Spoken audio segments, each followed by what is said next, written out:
বিসমিল্লাহির রহমানির রহিম। আসসালামু আলাইকুম। কেমন আছেন আপনারা সবাই? আশা করছি সবাই ভালো আছেন। আজকে আমি আপনাদের জন্য খুবই মজাদার একটি ফ্রাইড রাইস রেসিপি নিয়ে চলে আসলাম। আজকে আমি আমাদের ঘরোয়া উপকরণ মানে আমাদের বাসায় হচ্ছে যেসব জিনিস, যেসব উপকরণ অ্যাভেলেবল থাকে সেই সব দিয়ে কিন্তু আজকে আমি ফ্রাইড রাইসটা তৈরি করব। তো চলুন শুরু করা যাক। এইখানে আমি ফ্রাইড রাইসের জন্য হাফ কাপের মতো নিয়েছি চিকেন কুচি। এটাকে স্লাইস করে আমি ছোট ছোট করে কেটে নিয়েছি। ১ কাপের মতো দিয়েছি হচ্ছে গাজর কুচি, ১ কাপের মতো বরবরি কুচি, আর হচ্ছে আমি ধনেপাতা কুচি কুচি করে কেটে নিয়েছি এবং বড় সাইজের একটা হচ্ছে পেঁয়াজ কুচি, আর হচ্ছে আমি মরিচ হচ্ছে স্বাদ মতো দিয়েছি। আপনারা কিন্তু বাড়িয়ে কমিয়ে নিতে পারেন। আর এখানে আমি ২ টা ম্যাগি মসলা নিয়েছি স্বাদ বাড়ানোর জন্য। তো এই হচ্ছে আইটেম। এগুলো কিন্তু আমাদের বাসার সবার কাছেই থাকে কম বেশি করে। তো চলুন শুরু করা যাক। এইখানে আমি একটি প্যান বসিয়ে নিলাম চুলায়। এবার এখানে আমি পরিমাণ মতো তেল দিয়ে এটাকে গরম করতে দিব তেলটাকে। তেলটা দেওয়ার পর কিন্তু ব্রাশ দিয়ে এটাকে ভালো করে চারপাশে ছড়িয়ে দিতে হবে। ব্রাশ করে নিতে হবে তেলটাকে। এরপর তেলটা ভালো করে গরম হয়ে গেলে আমি এখানে ৩টার মতো ডিম চুলায় দিয়ে এটাকে ভালো করে ভেজে নিব। ডিমটা কিন্তু একদম ঝুরা ঝুরা করে নিতে হবে, মানে একদম ছোট ছোট করে নিতে হবে ভেঙে।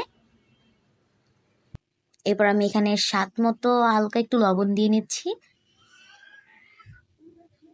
দিয়ে এবার ডিমটাকে ভালো করে একটু ঝুরা ঝুরা করে নিব।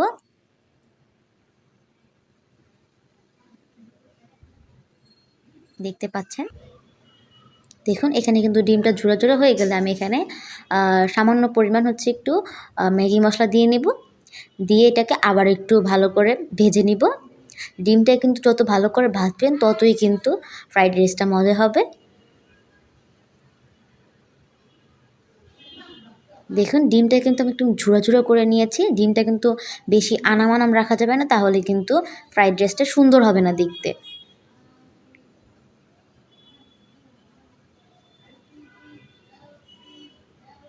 এরপর আমি একটা বাটিতে ডিমগুলোকে রেখে দিব।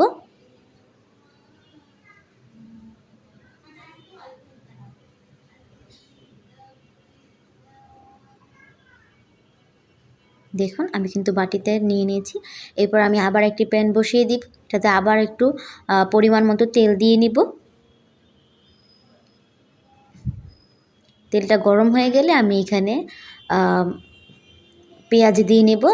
সেই পেঁয়াজ কুচি একটা বড় দেখে দিয়ে এটাকে ভালো করে ভেজে নিতে হবে তেলের সাথে।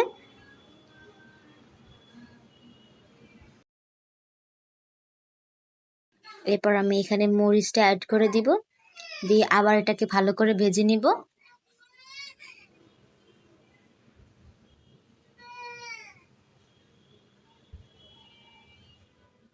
ভাজা হয়ে গেলে আমি এখানে সেই চিকেনটা হচ্ছে এখানে দিয়ে নিব। দিয়ে এবার এটার সাথে ভালো করে ভেজে নিব।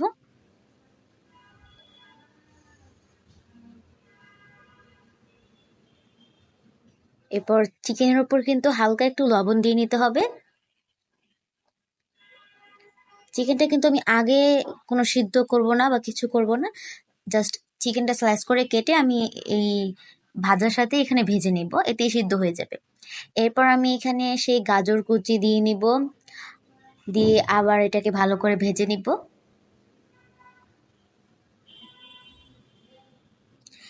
এরপর সেই বরবরি কুচিটাও এখানে দিয়ে নিব। এবার সবগুলোকে আমরা একসাথে মিক্সড করে ভেজে নিব।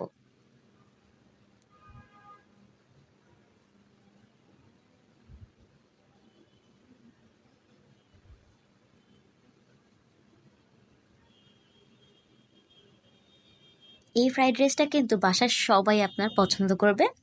তো আপনারা সবাই অবশ্যই বাসায় বানিয়ে ট্রাই করে দেখবেন। এরপর আমি এখানে সামান্য পরিমাণ একটু লবণ দিয়ে নিচ্ছি। আবার এটাকে ভালো করে মিক্সড করে নেব।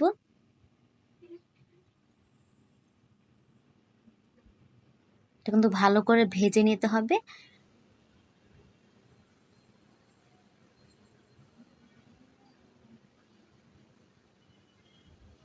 এরপর ভালো করে হালকা একটু ভাজা হয়ে গেলে আমি এখানে সেই মশলাটা দিয়ে নিব।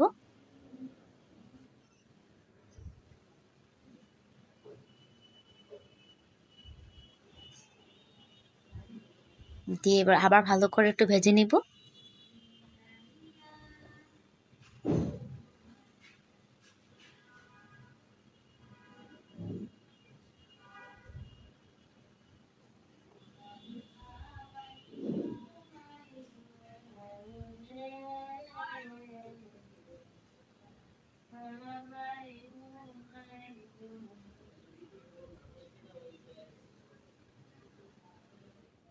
দেখুন এটা কিন্তু সবজিটা কিন্তু আমি ভালো করে ভেজে নিয়েছি, আর দেখতেই পাচ্ছেন চিকেনটাও কিন্তু হয়ে গিয়েছে।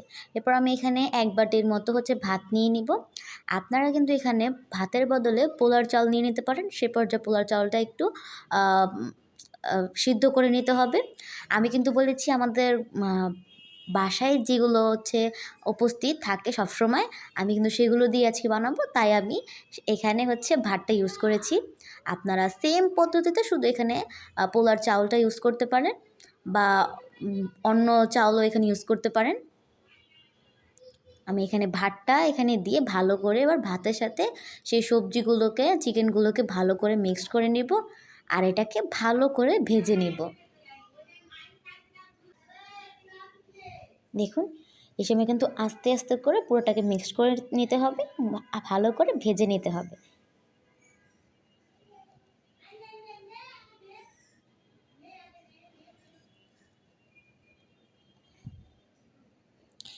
এই ফ্রাইড রাইসটা কিন্তু যত আপনি ভালো করে ভাজবেন ততই কিন্তু মজা হবে।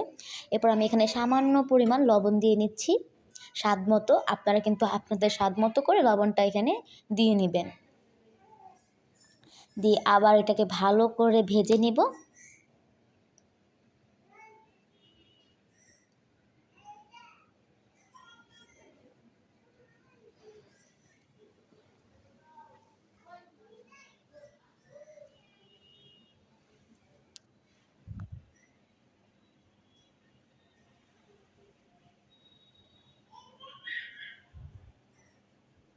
দেখুন এই পর্যায়ে আমি এখানে সেই ম্যাগি মশলাটা কিন্তু আরেকটা ম্যাগি মশলা আমি এখানে পুরোটা এখানে দিয়ে নিব।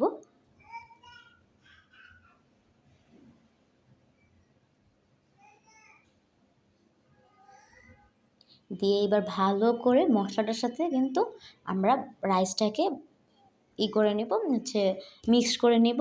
দেখুন আমি কিন্তু এখানে খুবই সুন্দর করে এখানে ভাতটাকে মিক্স করছি। এরপর আমি সেই ডিমগুলো, ভেজে রাখা ডিমগুলো কিন্তু এখানে অ্যাড করে দিব সুন্দর করে। দেখুন দিয়ে এবার এটাকে ভালো করে মিক্সড করে নিব।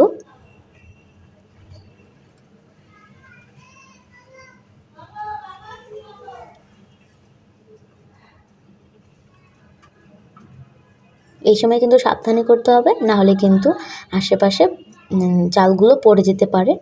তাই আস্তে আস্তে করে সুন্দর করে পুরোটাকে মিক্সড করে নিতে হবে এবং সুন্দর করে ভেজে নিতে হবে। এরপর আমি এখানে উপরে ধনেপাতা দিয়ে নিচ্ছি। এবার আমরা এটাকে নামিয়ে পরিবেশন করব। এটা কিন্তু আপনাদের বাসার সবাই পছন্দ করবে। আর বাসার যে রেগুলার যে আইটেমগুলো থাকে সেইগুলো দিয়ে কিন্তু আমি আজকে ফ্রাইড রাইসটা তৈরি করলাম। তো এই তো, সবাই অবশ্যই কিন্তু বাসায় বানাবেন। আপনাদের বাচ্চাদেরও কিন্তু খুবই পছন্দ হবে এই ফ্রাইড রাইসটা। এরপর আমি এটাকে পরিবেশন করে নেব। দেখুন এটা কতটা সুন্দর হয়েছে, এটা কিন্তু খেতেও কিন্তু খুবই মজাদার। সবাই অবশ্যই ট্রাই করবেন। আমার ভিডিওটি ভালো লাগলে লাইক, কমেন্ট আর শেয়ার করতে একদম ভুলবেন না। আর আমার চ্যানেলে নতুন হয়ে থাকলে আমার চ্যানেলটি সাবস্ক্রাইব করে বেল আইকনটি অন করে রাখবেন। সবাই ভালো থাকবেন। খুদা হাফেজ।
খুবই মজাদার আর দেখতে তো মাশাআল্লাহ অনেক সুন্দর। আমার ভিডিওটি ভালো লাগলে অবশ্যই লাইক, কমেন্ট আর শেয়ার করতে একদম ভুলবেন না। আমার চ্যানেলে নতুন হয়ে থাকলে চ্যানেলটি সাবস্ক্রাইব করে বেল আইকনটি অন করে রাখবেন। আর আমার এই ভিডিওটা কেমন হয়েছে তা কিন্তু কমেন্টে অবশ্যই জানাবেন। সবাই ভালো থাকবেন। খোদা হাফেজ।